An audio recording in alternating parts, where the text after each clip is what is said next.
Good evening everyone and welcome to Gundam News. And boy did I get some exciting news this week. It even made me tweet again. Today, or yesterday depending on your time zone, pre-orders opened for the Metal Robot Damashii Gundam TR1 Hazel Kai, which will be releasing in March of next year. And even though I kinda should have expected this with the normal Robot Damashii Jim Quell, it still caught me, and my wallet, kinda off guard. But that's just what happens with Hazel Madness. It just randomly pops up again. And for 14,850 yen, we are getting one hell of a set. Now, other than the usual staples of the series like die-cast parts, a really good looking paint job, equally gorgeous looking decals on it, we are also getting a lot of accessories, and what I love the most about this thing are the proportions. Now, one thing that I always felt that the high grades didn't really convey that well because they went with the strictly Advanced of Zeta designs of the Jim Quell is that the Jim Quell was originally like this lean and mean machine, and then the Hazels were kinda the Jim Quell with extra bulk added to it, especially in the leg department, and that is what this thing does especially well. So this figure, in my opinion, totally nailed the Hazel. And then the second thing, the accessories. Now, as I was scrolling through the images, at first I thought like, oh nice, for the 14,850 yen, we're getting a nice standard Hazel. We get one shield booster, we get a beam rifle, beam saber, and a shield. Like, I read the headline which said like, Hazel custom, plus, what was it, optional parts set. So I thought like, yeah, this is gonna be the Hazel custom, and then as a separate set, we'll get those optional parts. But then I realized like, oh, we're getting everything here. 3 shield boosters, a sub-arm unit, and 3 beam sabers instead of 1. And they even teased the Frududu optional parts as well. So not only are we getting a fully featured machine here, but we're also getting some future promises as well. Then if you want to check out the promotional video, I'll have that thing linked down below. The only sad thing is that, of course, it's P-Bandai, which also means that I didn't get one. At the same time then, pre-orders also went live for the normal Robot Damashii Psycommu System Zaku version anime, which is also slated for a March release, which, come to think of it, I don't think I mentioned that with the advanced. So the Psycommu System Zaku, while we're not getting a lot of weapons for our 8,800 yen, around $80, we are getting a huge amount of thruster effect parts and also beam effect parts, supplemented by an action base, wires for the wire-guided arms, and 2 types of hands. So if you are the type of person who likes to display their action figures in very actiony poses, and of course you also have the space to do that, this is very much going to be a figure to get. As for some news on regular releases then, the Robot Damashii version anime Zaku 2 ground version type JC will have its pre-orders opened on the 1st of October and can be yours in February 2022. For 7,150 yen, around 65 US, you're getting the works, a bazooka, a machine gun, 2 heat hawks, stored and active, some hands, and also 2 vernier effect parts. Personally, I'm still waiting for an updated gunpla of this thing. Like, I have a couple of the old one, and despite their outdatedness, I do love them, but I would kill for a new one. Although, as we all know, gunpla nowadays, well, new gunplas nowadays have kind of slowed to a crawl, so let's look at some newly announced figures instead. The Chogokin x Gundam Factory Yokohama RX-78F00 Gundam Night Illuminated version. That's a mouthful and also a wallet full, or maybe I should say wallet empty, because at 22,000 yen, around 200 US, this ain't cheap. But what we are getting for that price is an abundant amount of die-cast parts, a lot of accessories, a base to put everything on, and even a light-up gimmick in the chest. Now, some of you might be wondering how this is different from the previously released normal Chogokin X Gundam Factory Yokohama RX-78F00 version. Well, the colors are slightly different to give you that knightly feeling. Alternatively, if you have the normal version, you could just try dimming the lights a little bit. And you can get even more figures from Ichiban Kuji's Mobile Suit Gundam and Gundam Seed Lottery, of which we now have the full lineup. So let's see what you can win for 850 yen a ticket. Prize A is a Master Lice Mechanics Freedom Gundam. Prize B is the same figure but then phase shift down. Prize C is a Master Lice RX-78 Gundam. Prize D is a Master Lice Mechanics RX-78-3 Gundam. Prize E is an art towel featuring various designs. Prize F is a clear file and sticker set. Prize G is a rubber coaster. And then finally the last one ticket will get you a Master Lice Mechanics Freedom Gundam Pearl coated version. To get a closer look at these prizes then, you could have a look at the region-locked promotional video, which I was able to watch thanks to NordVPN, and of course their ability to change my location to Japan. Not to mention that they also keep my online data safe from prying eyes, and let's face it, the last thing you there watching want to happen is the Titans being able to see all of that pro Xeon stuff you're Googling. I know what you're up to.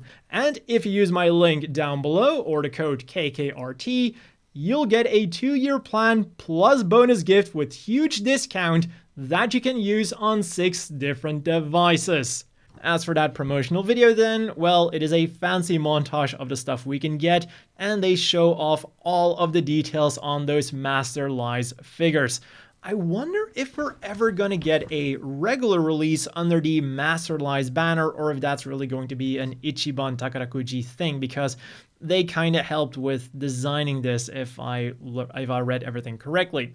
Then as for the things we could get this week, there was the SD Gundam X Standard Wing Zero for 660 yen with a backpack that can be combined with the high grades, and then something that I forgot to mention last week, and I also almost forgot to mention this week because, well, I kind of had to write that in the script last minute. The SDW Heroes Goku Impulse Gundam DX set, which can change into each form and will set you back 1,550 yen, around 15 US. Then over at the Gundam base, you could get the high-grade Cosmic Era Destiny Gundam Heine Custom Clear Color version for 2,420 yen, around 20 US, and well, I guess if I were to get this, I would display it as like an after image diorama. I think I said that same thing previously, but yeah, that's just the only thing I can really still say about those clear color ones. Also, the red, of course, does look pretty nice. Then for 4,400 yen, around 40 US, you could get the Full Mechanics 1/100 scale Freedom Gundam version GCP, a kit that I feel would have been quite nice as a regular release. The wings might be a bit too short in my opinion, but other than that, it is a really nice looking version of the Freedom. I do really like that detailing it's got going on. And then you could also get it in SD form for 770 yen, 7 US, also with parts you can attach to the high grades, just as the X Standard Wing Gundam Zero. Then finally, lottery sales started for the Unicorn and Banshee Destroy mode Ver.Nike SB, and you can get in that lottery until next week Thursday. The winners of the lottery will be announced on October the 5th, and they will get their prize sometime in December. Now keep in mind, this isn't a lottery to win the figures. This is a lottery to win the ability to buy the figures, which is something that is quite common in Japan and is, I think, their anti-scalper method. It's not perfect, but yeah, it is something. In other news then, the Gundam Seed Special Editions will be screened at the 11th Beijing International Film Festival, and Sunstar is coming out with some cool Gundam merch. First up is a Freedom, Justice, Ailstrike, or Aegis Gundam A4 cutter mat. They'll go for 1,100 yen each, around 10 US, and they're currently slated for a December release. They're also a regular release, so I will have the pre-orders linked down below. And then the second thing is a Zaku 2 Heat Hawk paper knife that goes for 3,300 yen and also releases in December. Now, at first I was like, hang on a second, I feel like I've seen this before.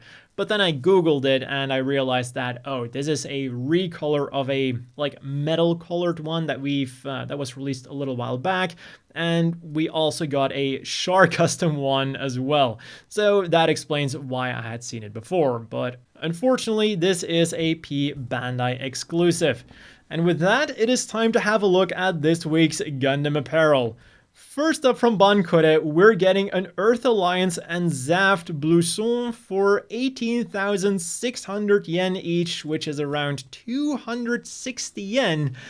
And I don't know how I feel about these. Like, looking at just the pictures of the jackets themselves, like, I quite like them. They reminded me a bit of the jacket that I'm wearing. So, like, I was kind of getting open to the idea of getting one, but then I saw the pictures of the model wearing it, and then I just felt that it wasn't really all that flattering on her. So I would definitely want to either try them out or like see more pictures before dropping what would be probably the equivalent of almost 4 Benjamins after taxes and shipping and whatnot. Yeah, along with those jackets, they're also selling a birdie pouch for 2,530 yen, a little over 20 US. Over at Strict G then, they also had a equally interesting lineup of stuff. Starting the 25th, they'll be selling the Noah Family Album t-shirt collection. For 4,180 yen, 35 US, you can either get a black Bright themed shirt, a white Bright and Hathaway themed shirt, or a blue Bright and Mirai themed shirt. So, Bright, does this mean you keep a picture of you slapping Amuro in the family album? Anyways, Strict G also has a collaboration with the popular clothing brand MilkFed. I remember when I first saw a t-shirt of MilkFed and I was like, what? Does that say what I think it says? But yeah, now you can get those same t-shirts in white or black with a Haro pattern, in navy with an Amuro Ray pattern, or in black with a Haro and green bar pattern, each for 6,380 yen, 60 US. Then for 8,580 yen, 80 US, you can get a white long sleeve t-shirt with a flapping Haro that really wants milk, or a black one with a bunch of Haros that are, I guess, starved for milk as well. Or maybe not, because they're milk fed. Anyways, for 13,200 yen, 120 US, there's a navy hoodie with an Amuro pattern or a black one with, again, the many milk-fed Haros. And of course, no lineup is complete without a tote bag, which can be yours for a mere 8,580 yen, 80 US. Then over at the Gundam Café, for once, we don't really have any news. Their Halloween event kicked off, but I feel like we've already extensively covered that in the previous week, so, well, I don't really have anything more to say about that. So, on to the poll for this week then. With the Gundam Seed remasters being broadcast on Japanese TV, Gundam.info wants to know which side we would want to be on. And I think these results are going exactly the way everyone expects. The Earth Alliance is in dead last place with 115 votes. Gee, I wonder why. The faction that's like, the answer to everything is for our blue and pure Earth, which we will preserve with nuclear missiles. Zaf then is in second place with 233 votes, and Orb is completely crushing the opposition with 729 votes. Gee, it's almost as if they're written to be the pure good guys with absolutely no bad things about them, unless you kind of start looking at the extended universe with Gundam Stray and whatnot. But yeah, I do have something to say about these results, because when you think about it, if you were a grunt soldier, Orb might not be the best faction to be in. In the first Bloody Valentine War, they suffered some severe casualties, like they had to run away from their homeland because they suffered such heavy casualties, which, you know, would probably include you as a grunt. And then in the second Bloody Valentine War, things didn't really get a lot better when the higher-ups decided, you know what's a great idea? Let's side with the Earth Alliance that crushed us in the first place. After which they kind of got completely dominated by Zaft, first the Minerva and then an entire invasion force. Again, not the best place to be for you as a grunt. So yeah, obvious biases aside, if I had to choose from one of these three options, I think I'd go with Zaf, because I guess they got out the best, or at least the least fucked. But yeah, let me know what you think in the comments down below. Like, who would you want to side with?